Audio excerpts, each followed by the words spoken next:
still. Yeah. It'll take a bit.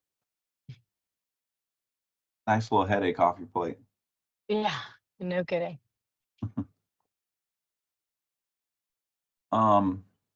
Okay, so I know Commissioner Cruz texted me, said that she's going to be tuning in through YouTube.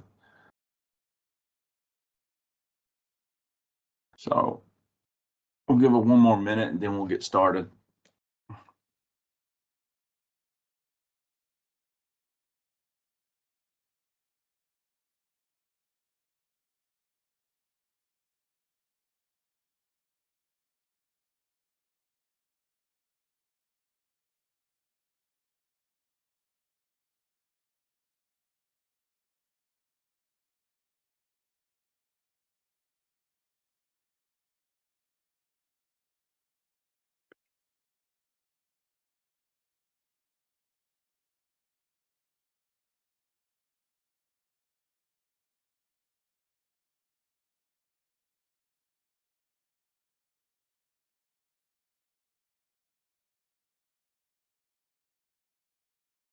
Hey, can you guys hear me?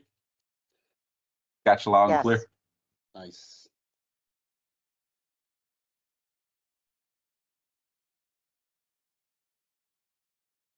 Who are we waiting for? Do we want to get started? No, we have everyone. Okay.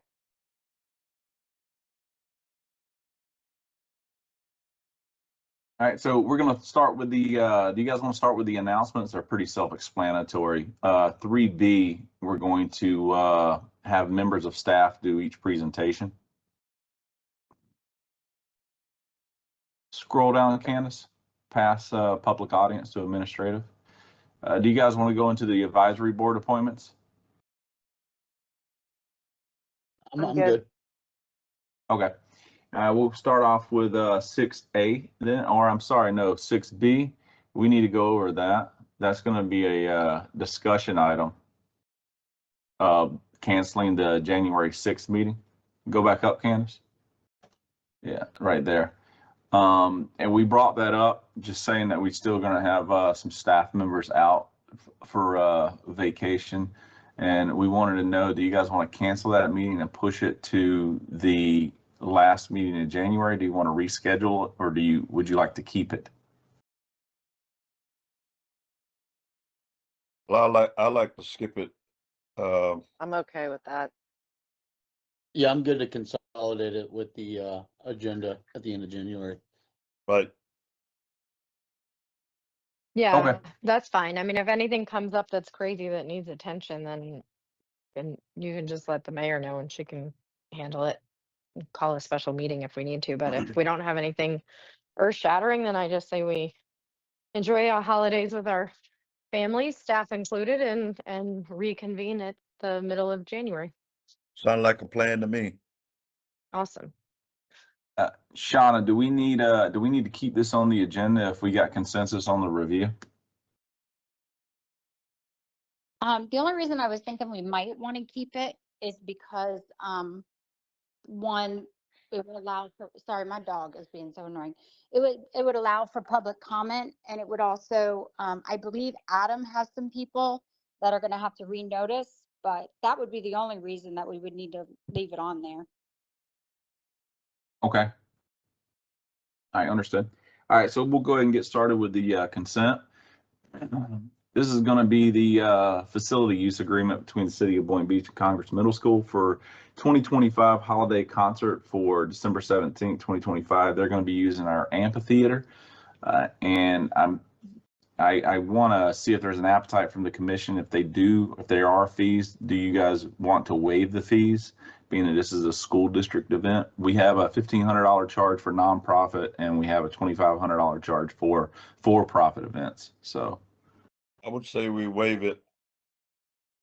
yeah, I agree, Vice Mayor. Okay, 6B is going to be ratifying the city's application for fiscal year 2025 for Justice Programs Community-Based Violence Intervention and Prevention Initiative through the Bureau of Justice Assistance. Essentially what this is this providing us right around $350,000 in funding for overtime And also that's going to get a lot of our ballistics evidence and things from the police department back in time. But really what it's doing, it's essentially just a grant that's going to offset some of our already budgeted items. So, and we were fortunate enough to get that. So 6C is going to be authorizing the police department to apply for FDLE Protect Safe Neighborhoods Southern District Grant for funding cycle 2025-2026. If awarded, authorizing the mayor to accept the grant and execute all necessary documents and grant subject to approval by the city attorney. This is going to be a $200,000 grant for outfitting our mobile command center, meaning that if we have a significant event in the city, typically police departments have what's called a mobile command center. And per example would be a mass shooting, chemical spill, large scale event that you'd be having during a hurricane. And what this is going to do is provide $200,000 to offset the cost of placing technology in that mobile command center. So, and this is just approving us and giving the staff authorization to apply for it. All right, so these are just our accounts receivable and write-off processes. These are all our unpaid budgetary debts for ALS invoices and things of that nature that we need to do write-offs for. 6E is going to be an ILA between the city of Delray Beach and the city of Boynton Beach. Share the construction costs. This is going to be Gulfstream Boulevard, and it's essentially the border street of both Delray and Boynton Beach. Yeah, the Walmart over there. You also have the Dunkin' Donuts, and you have some neighbor. You have the FEC crossing, and it's that road is in badly need of repair. So 6F, I'll let Shauna take this one, along with 6G and looks like 6H. So the next three. We just have some settlements coming up. One is a pre-litigation settlement. One is an actual litigated file that was settled, and one is a former employee workers' compensation settlement. If anyone wants the specifics surrounding those, as always, I'm available. I'd rather not go too deeply into them.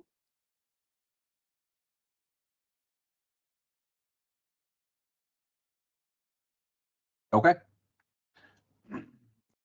Moving on to 7A. So 7A and 7B, essentially what we found whenever we were looking at some ways to improve some of our benefit offerings to the employees is they didn't have control over their 457 deferred comp. And what deferred comp is, if an individual wants to create a separate investment plan besides a savings account or their pension, they can do a direct deduction from their pay, and it's then funded tax-free into a deferred comp plan. And what we notice is employees don't really have any sort of control over these plans. They're proprietary and they're just provided by Nationwide, and they come with enhanced fees. Essentially what A and B are going to do is it's going to allow ownership of these 457 plans to the actual employee if they want to manage them themselves, or if they want to go in and actually select the differing funds from themselves versus having it provided by Nationwide. And it's also at a reduced cost, so less fees, more ownership. So, which is never a bad thing. And this is at no cost to the city at all. This is all employee, but it does have to do with a contract with Nationwide. So we need to bring it before the commission. Okay. Moving on to 7C, I'll let Josh do 7C and 7D. Josh, you want to actually, 7, yeah, C, D, E, and F, Josh. Go ahead and take those. All right, 7C is just a piggyback agreement for the purchase of sodium hypochlorite. This is for our water treatment for both plants. 7D, it's an award invitation to bid for the I-95 and Boynton Beach Boulevard interchange for the utility relocation project with Johnson & Davis. And what was the other one, Dan? You said 7 what? E. 7E. So we have the utilities we currently operate and maintain the DES plant. It's a district energy service plant right next to Fire Station 1. We're looking for permission to surplus 2 of the large chillers. The plant was commissioned in 2020. Those 2 chillers have not been put in service, so they're basically mothballed. We're looking for permission to surplus those and sell those through the approved vendor and use that money to buy a redundant chiller. So we have 2 chillers operating the plant. So I think what the commission's also going to want to know, Josh, is what, I guess, ballpark, being that those chillers were very expensive whenever we first had them installed, because we thought that they were going to service all of Town Square. Yes. What kind of ratio are we going to be able to likely recoup if the city does decide to deem those surplus and put them out for sale? Unfortunately, not much, Dan. I received a rough estimate just before the call, and we're looking at close to 100,000. How much did we spend on those? Millions? Millions. Unfortunately, they were designed specifically for our plant, and it's not a custom. It's not a. It's not a standard design. So they were designed basically for our plant, and there's not a lot of places that use them within South Florida. The person that we may sell to, if we get permission, they flew in from Texas to take a look at them. So what would be the use for them? Since we're obviously not leveraging that, what would be the use for the purchaser? They have a plant in Texas that they would use them for. There's a lot of hospitals and large facilities that have chiller plants that they use this type of equipment for. Got it. Got it. This is Just this is another Real part quick, of. Dan. Sorry, Yeah. sorry, real quick.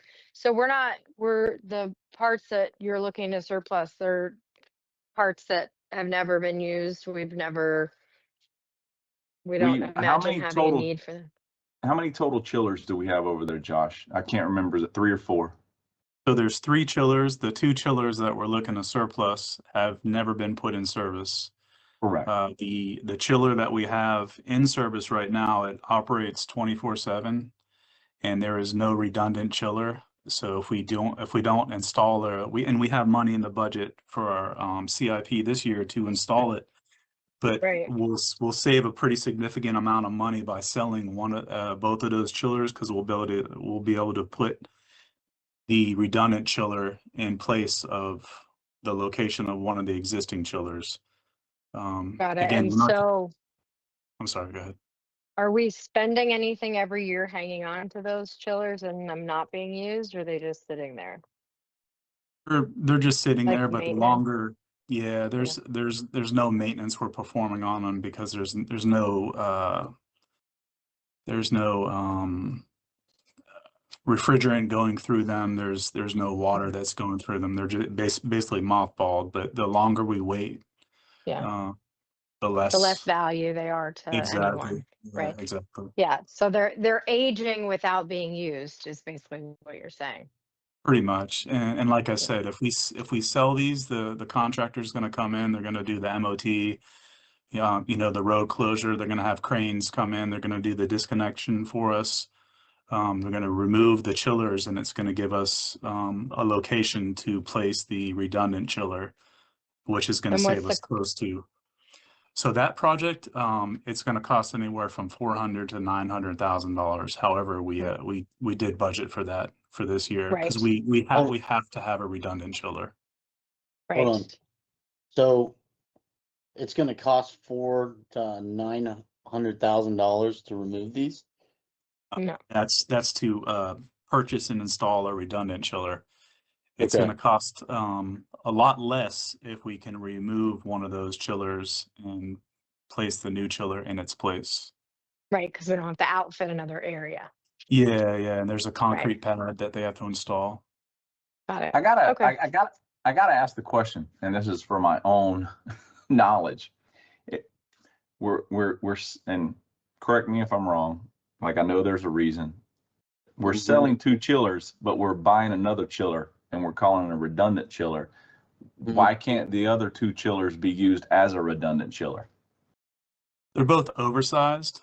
Okay, Yeah, they were both oversized. I guess they anticipated a lot more usage. boy, did So they. that's basically it. They're just oversized chillers. They're not suited for what we need. We're only supplying chilled water to City Hall, the fire station, and the cultural center.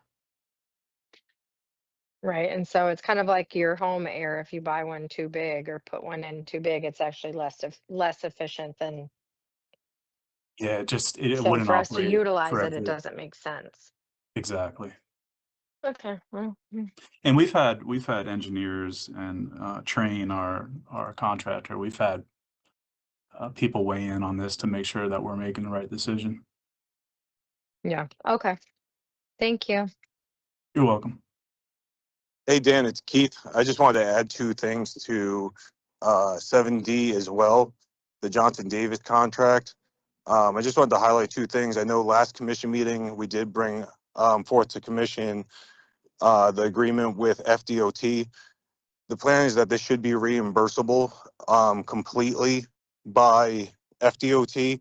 We brought to commission last meeting and increased that contract with the DOT. Thought it was For 4 million what we increased it to. Now I see it's increased it to 4 2.3. million. This is 2.3 for the contract for construction. The contract we have for design is $1 million. And then the contract that we're trying to sign with DOT is to reimburse us up to 4.3 million, Okay. which should cover the entire cost of construction and design. But I also do want to highlight that we were able to get Johnson Davis to bid this project. They were the low bidder at 2.1. The next low bidder after them was 3.5 million. We were able to get them to come after it for the fact that they're doing the stormwater drainage for the DOT. So we were able to get a significantly lower bid by 1.5 million by getting Johnson Davis to bid after this project. Oh, great. That's all good news. Hey, do we have an ETA when that I-95 Boynton Beach Boulevard project is supposed to be complete? 100. So they're trying to 27, I expedite thought I that heard. contract, but yeah, I'd say the mid to end of 2027. Mm-hmm.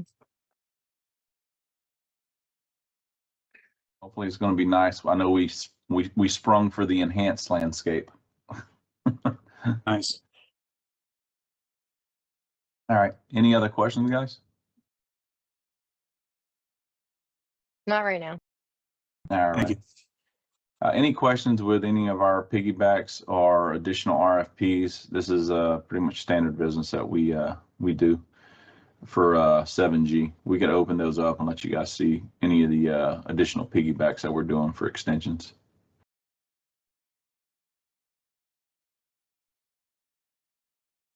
Keiko Landscaping does a lot of our parks and rec or parks maintenance around the city. Zalman is our magistrate, so.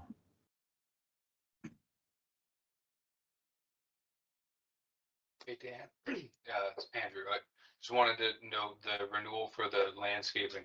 We do plan on doing a complete citywide solicitation for the landscaping. So this renewal is just a temporary thing while we do the RFP for that.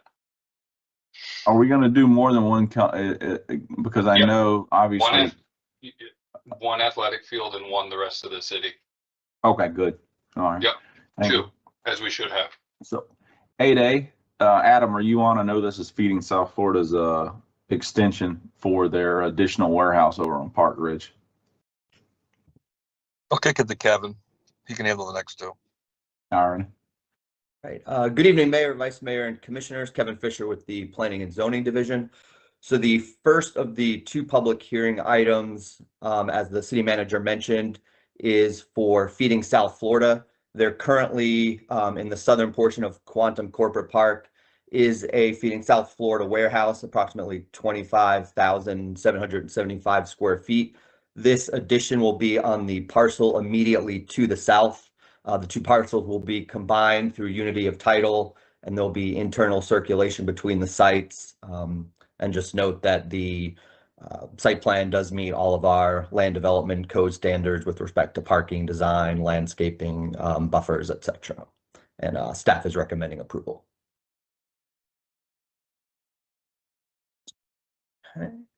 And there are no questions on that one. For the next item, I'm going to back up a little before I talk about the specifics, because this is with respect to Live Local, which I know everyone on this call is quite familiar with that state statute, which in 2023 essentially preempted the ability to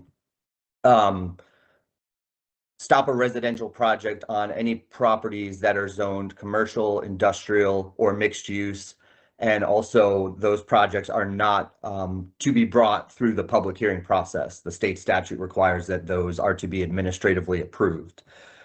In the two subsequent legislative sessions since Live Local was first approved and signed by the governor, there have been some changes. And in this prior legislative session, there was essentially an expansion of the breadth of Live Local by how they define what is a commercial, industrial, or mixed use zoned property. So the item that staff is bringing forward and recommending is to remove one principal use from our infill plan unit development.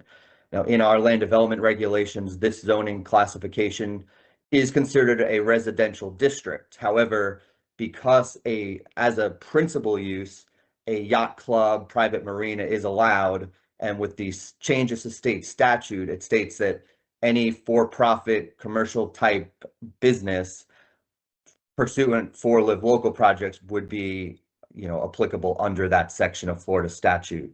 So by eliminating that one use, it would be strictly a residential zoning district, which would therefore, not allow future requests from developers to utilize Live Local. So basically, it's just trying to get ahead of potential future Live Local projects in this zoning classification. I will note there are not many IPUD vacant properties, but there are a few left within the city. I know that was a lot of words, but that's kind of the gist of the reasoning for this proposed code amendment. Kevin, just for clarification, what you're saying is if the body were to move forward with this proposed ordinance, we would then, it would be a little bit, it would put a little bit more of a handcuff on Live Local or potential Live Local projects from happening? That is exactly correct, Commissioner Okay. Kirk. So right now in our code, the IPUD is limited to a density of 20 units to the acre. If in the future someone wanted to use Live Local, they could go well in excess of the 20, because under Live Local, you can utilize the highest allowable density within the city. So you are correct. This would curtail that. Awesome. Thank you.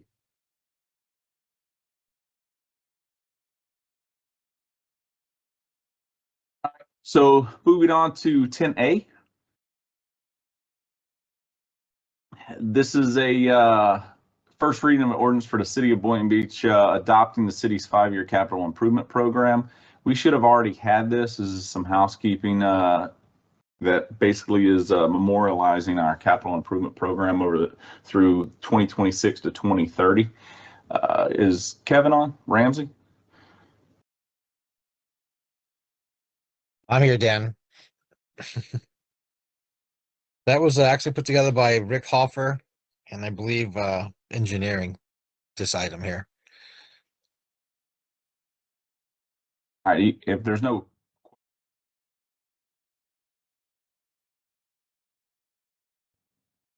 It just shows can you hear me? Fairly self-explanatory. Yeah, it's required by our comprehensive plan to adopt our 5-year CIP via ordinance. So that's what this is. We should have already had this. All right, so 10B, discussion regarding annexation status and next steps. I know there's quite a few questions out there about the annexation. I know I've had multiple meetings over the last few months, and we essentially have quite a few different components, and I know I'll let Amanda speak on this as far as like the actual dates and times and the technical details of it. But essentially, we got a lot of moving parts between the county, the city, Cobra, Palm Beach County Fire Rescue, and our utilities. And we're. Yeah, I wanted to try to sorry to interject, Dan. you're hitting it right on the head with this is a multifaceted ordeal now, at least from my experience. Last year I had sent, I think you and Adam, an email prior to budget about looking at macro level opportunities to completely slash our taxes, where you would see a massive effect and impact for our residents. Not something that isn't really noted. So, as we've moved along with this annexation thing, I think there's been a lot of conversation, a lot of humming, a lot of buzzing about utilities, fire rescue, like you mentioned. So I was curious to see if we could incorporate those into the conversation, because we do have an opportunity to make that economic boom for our city if we are able to look at transitioning some of these assets. In addition to that, I think we have an opportunity to really serve our residents in a fashion to where we can dramatically decrease our millage rate, which would obviously have a correlated effect with investment from the private sector into the city. And so, I think those two things could go hand in hand. I know there's a lot of moving parts to this, but I think this is a conversation that we should have and spearhead, because I think we have a true opportunity to create an everlasting and transformative change for the city of Boynton Beach, not just 5 years, not just 10 years, but 25, 30, 50 years down the road. And so I really want to have that conversation, because I think we have a body that has foresight and has the ability to look at these legacy initiatives to where we can, dismantle the perception of Boynton being the last two city. So I want to incorporate those discussions into this discussion, if there's an appetite for that. That's really been the objective from the very beginning. I agree with what you're saying, but that has been the motivation as far as I was concerned about even bringing up annexation, is looking long term and what is the best thing that we can do for our citizens and take care of those low hanging fruit right now. So Dan and Amanda and the rest of them have really been pushing this thing forward, and I'm still excited about it. So I want to hear what status is. So go ahead, Dan. No, I was Yeah, going I to mean- turn it. Yeah, I was going to turn it over to Amanda. Or go ahead, Okay, Amy. Amanda. Yeah, no, I was just gonna say, I didn't think we were having this conversation until after the first of the year, so I've been pushing everyone off, Same. telling people we weren't having this conversation until January, and I wasn't prepared to have this conversation on Tuesday. But I mean, if this is just like a quick status update, then that's one thing, but if we're having full-on discussions about options and in looking at big picture things, then I think I mean I'm just a little shocked that this is on the agenda for Tuesday, because it wasn't going to be a conversation until January. So I mean, agree that's with my you, thought. I mean, Commissioner I'm Kelly. happy to talk about it on a small scale, but I'm not in a position to go into the granular details of options of water utilities and fire rescue and annexation and all that, because this is something that we had discussed at length that was going to be in January. So that's my position. I'm happy to have a conversation about and get an update, Dan, based on your conversations with the county and the powers that be, if that's and what we're then what the next conversation is going to be. But I'm not that's my understanding.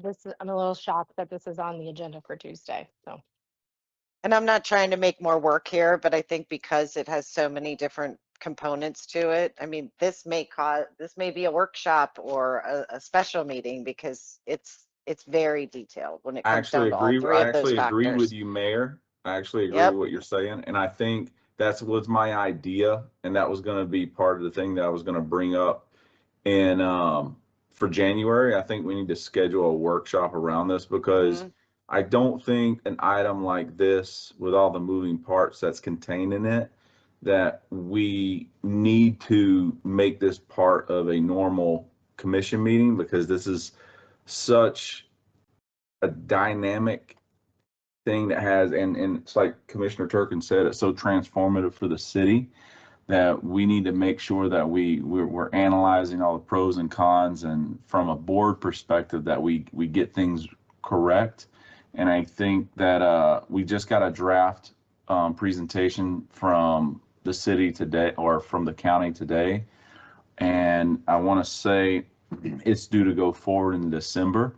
So I think probably scheduling a workshop in January, maybe mid-January, something like that, that we can all sit down and kind of with legal and Amanda and the rest of staff and kind of look at all what the options are and get a direction on what the overall board's vision for this would be.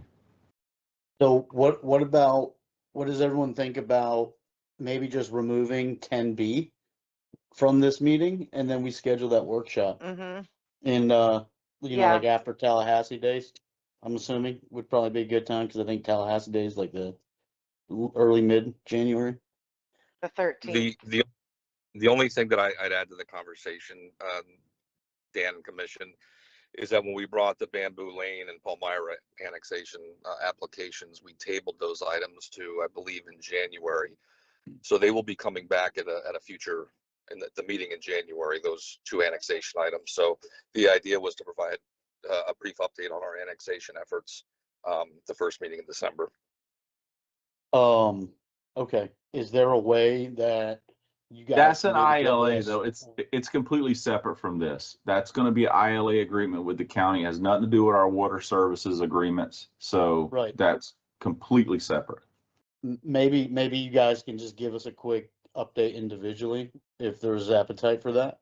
And then, because Bamboo Lane, I know that's in Palmyra, those are a little bit different from, I think, like the macro lens that I'm looking through at least. And so I don't know if Right. the body is okay with having staff reach out to them with the update, or maybe just keeping this on the agenda, having it strictly around Bamboo Lane and Palmyra. I'm okay with either or. Yeah, I'm okay with that.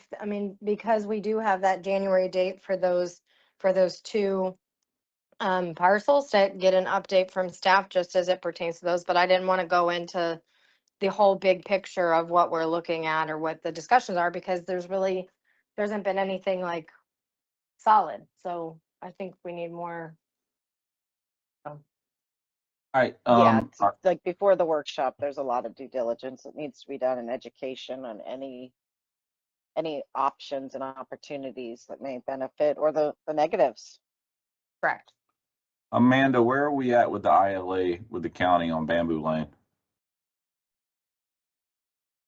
Yeah, so from Bamboo Lane, Stacy actually drafted a first draft of the ILA to transition Bamboo Lane from dealing with the water service agreements to basically just an ILA agreement between the city and the county. That's being reviewed by the county, I believe, currently. So we're waiting to hear back from them to see when we can move forward with that. The process with that would be, we would actually approve that item first, the ILA first, and then we send it to the county, and then they approve it, and the annexation would be final after that approval.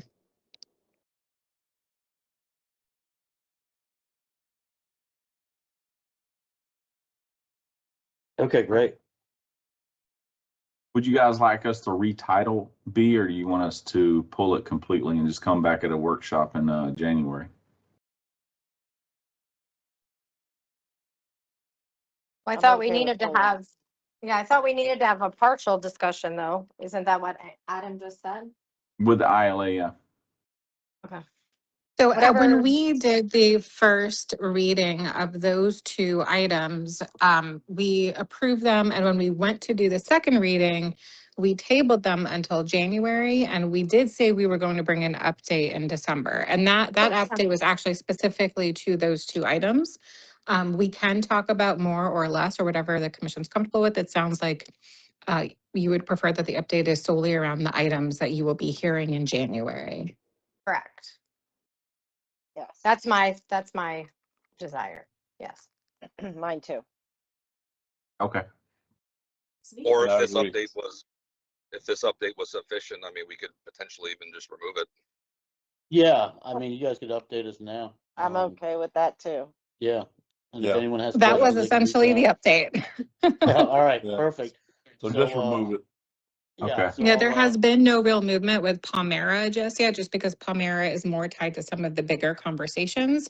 But it looks like we are finding resolution around bamboo through this different process. Okay. everyone's good with removing it? Yep. Fine. All right, Yes. so we're gonna remove 10B. So moving on to 10C.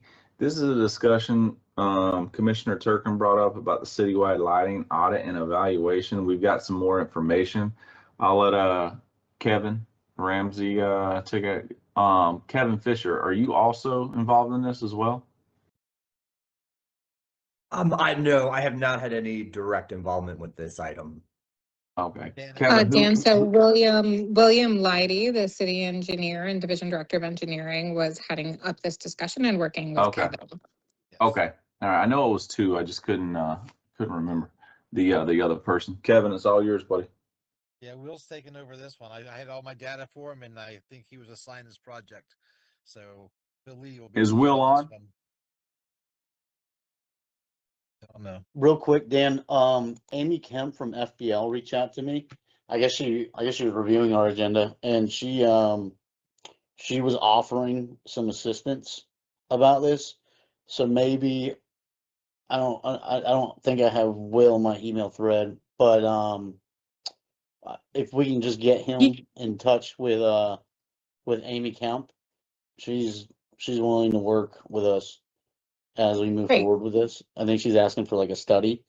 But I would love to get that collaboration early on. Okay. I can do that. I can text Amy or either email her and see if we can collab with Will and her. And maybe they I'm sure there's a plethora of different things FP&L can offer. So Yeah, I think they're just looking for a study, is what it sounds like. And then there's, I guess, an abundance of opportunities. yeah, no, I agree. I had Kevin and Charles and everyone like go out there and do a complete audit of federal highway as far as some of those out street lights that Vice Mayor Hay brought up about a month ago. And they sent all that information over to the FPL. So we're still waiting to I guess there was some issues as far as FPL wants us to provide longitude and latitude for specific street lights that are out. And there's kind of a disconnect as far as the locations and things, how we got to fix some stuff on the staff end and also on FP&L so we can get on the same page and get some of that stuff prepared. That was, I want to say last week, the last I got an update on it. On that note, it's somewhat relative. So where I see those opportunities for lighting, specifically like east of Seacrest, really throughout all of Forest Park, but like east of Seacrest, I think that's southeast 4th Avenue, the one that runs north and south, along that industrial zone there, just before the tracks. Those roads are pretty bent out of shape. I don't know if that's in our capital plan anytime soon, but they look horrible. And I don't know if there's some type of like resurfacing we could do there, because they don't look too damaged. I'm not an engineer, but they're very dirty. They're very like, you can tell they've been like filled in certain areas, and it looks very splotchy.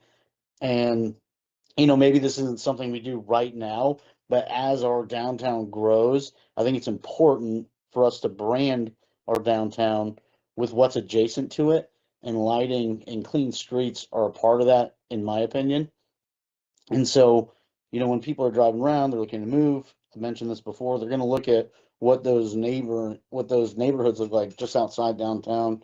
And I think, it's, I think it's an opportunity where, again, we should include that into our plan if it's not, because this is our downtown area, right? And so they're city roads, and I want to make sure that we're doing everything we can to really embody, our beautification brand and change into that brand, that this body's kind of looked at over the last year or so.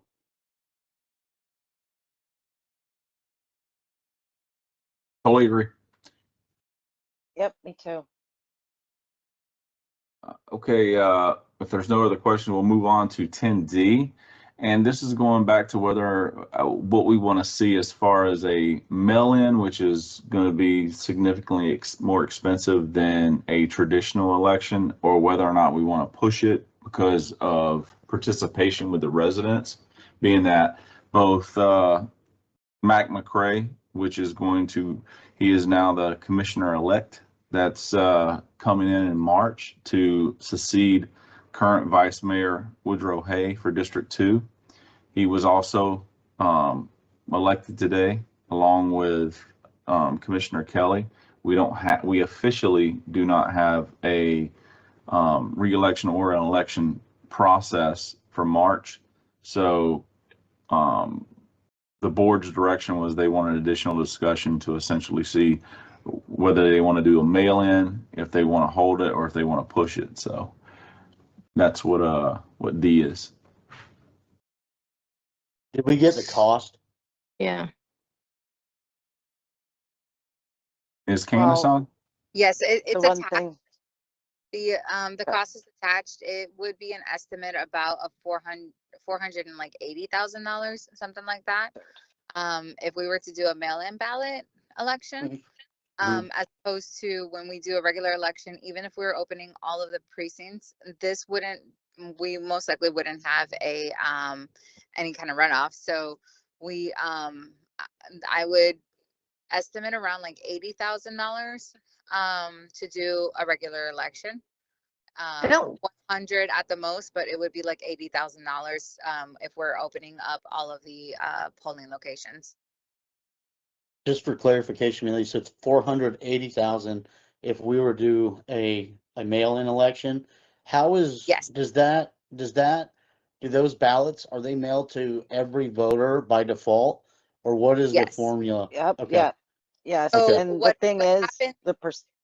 if I can Go ahead. jump in here for a second, the percentage of people that will return those is going to be so tiny to spend almost $500,000. Okay. They are Yeah. going to throw them And in the I trash. certainly agree And with that. And even though people do not know this, you can return a ballot without postage. It is so hard to get that through the constituent base. And I've done over 100 campaigns in my former life. And it's just such a mass scale to not, and then on top of it, the city is not going to spend taxpayer dollars to educate. So you really want, in my opinion, is to do a regular election, because those are the people that care, they pay attention. The rest of the people are just going to throw that thing in the trash. Yeah, that was, Yeah. so my next question was, if it's $80,000 to do it in person, right? I think there's an opportunity where we can, and let me make sure I frame this correctly. I think there's a way where the city can educate and market that we're actually having one and keep it impartial and unbiased, right? Mhm. I think if we spend some funding on marketing and advertising, I think we could probably get similar turnout as like what the mayor said, and it's gonna be very low turnout is because people probably just throw them away, I guess. I don't know what everyone thinks of that, but I think that's an opportunity to try to promote turnout and also, accomplish, um, getting these on the ballot while not breaking the bank. Right. What does everyone think about that? I think it's something that the city should be doing in a non swaying way, right? You know that this is an election, this is what's going on. If you want your ballot, go to pbcelections.org. Like there's so much that we can message to notify Yeah. people. You know, I think in a high turnout of returns would be 6,000. I think in this case, because there's no candidates, we're looking maybe 4,000 turned if we're lucky.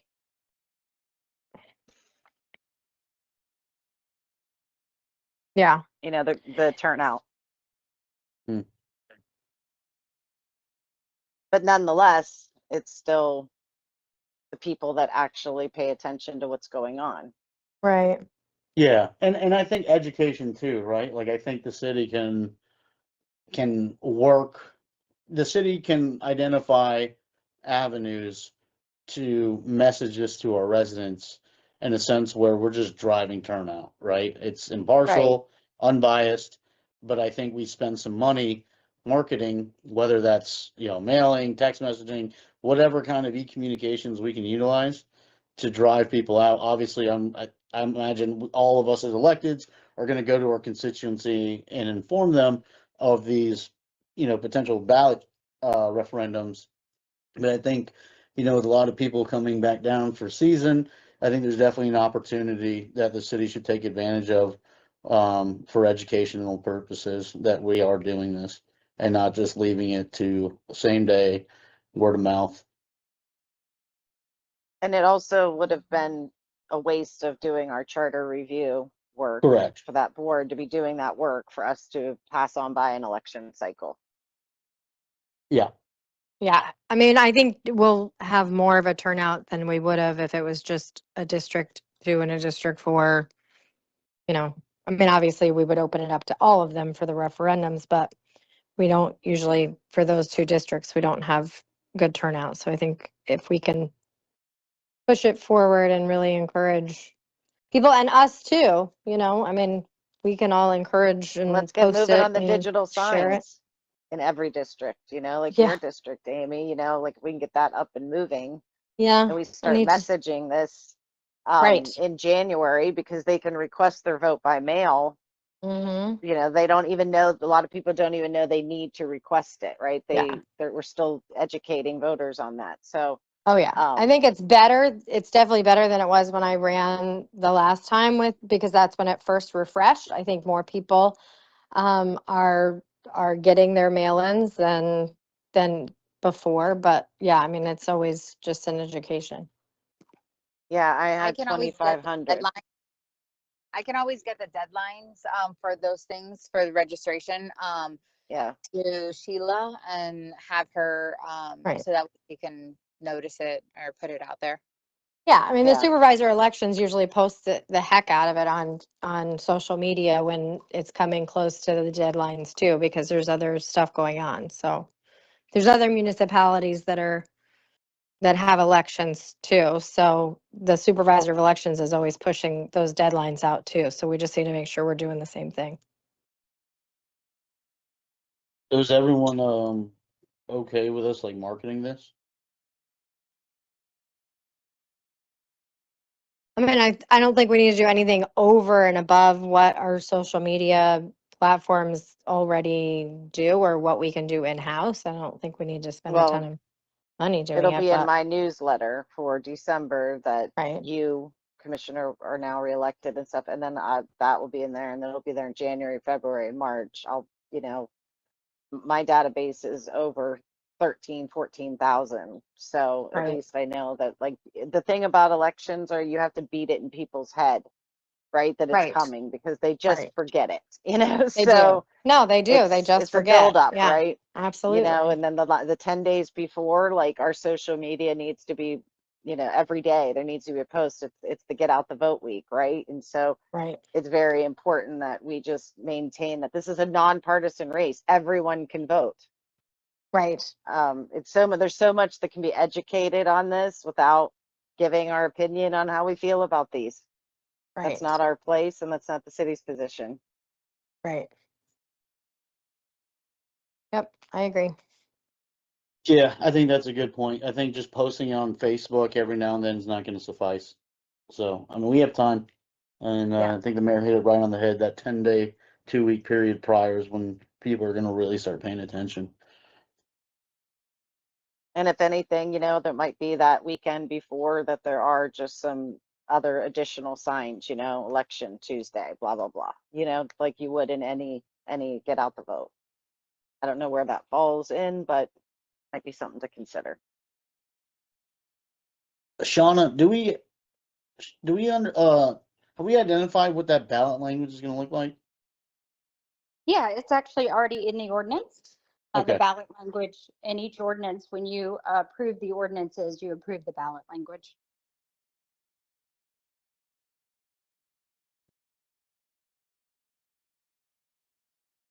Okay. Would you like me to send those back out? Yeah, if you can. Okay, because if there's any tweaks, we need to do it at this meeting. Okay, that'd be great. So we do have an opportunity to do tweaks if needed. Well, you'd have to reopen the item. But we noticed Okay. it that way just in case you did, but yes. Yeah, if you could send them to me, that'd be great. Okay, no problem. Thank Me you. too. Okay, I'll just send them to everybody. Thank you.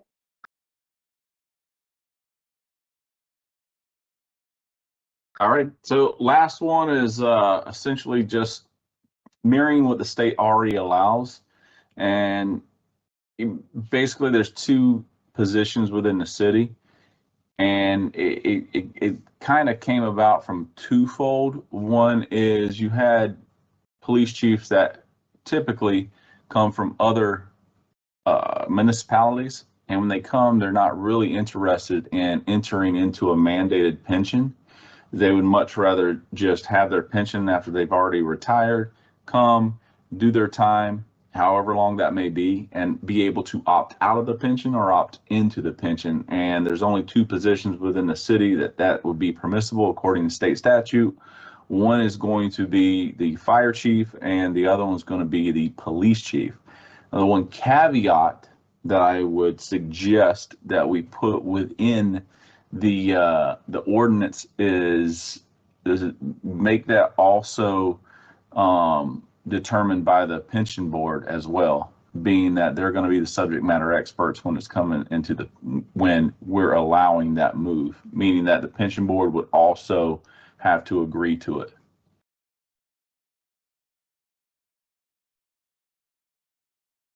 I'm okay with that. I don't know how everyone else is, but I'm fine with that.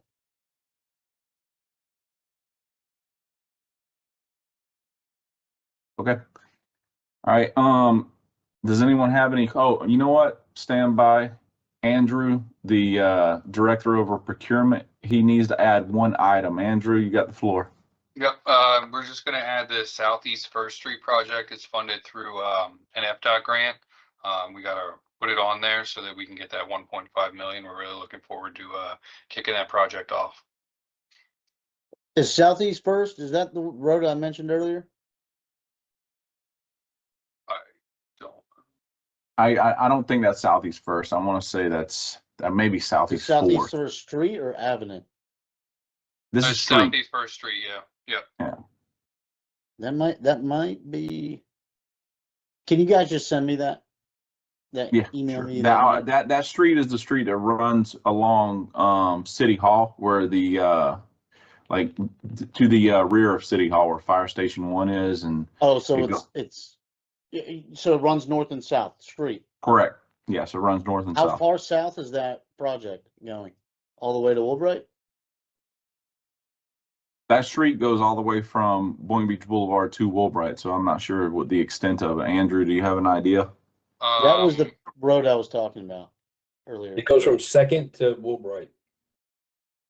Okay, great, perfect.